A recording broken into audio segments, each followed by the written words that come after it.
If you fail to upgrade your remote controller, you can long press the power button for 8 seconds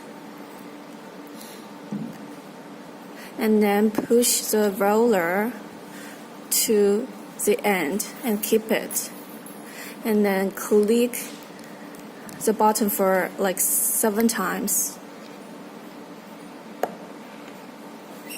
and open the app and connect the board.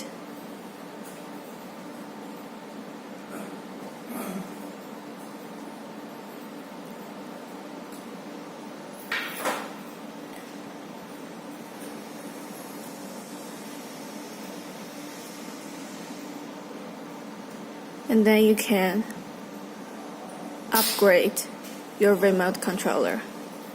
Okay, done.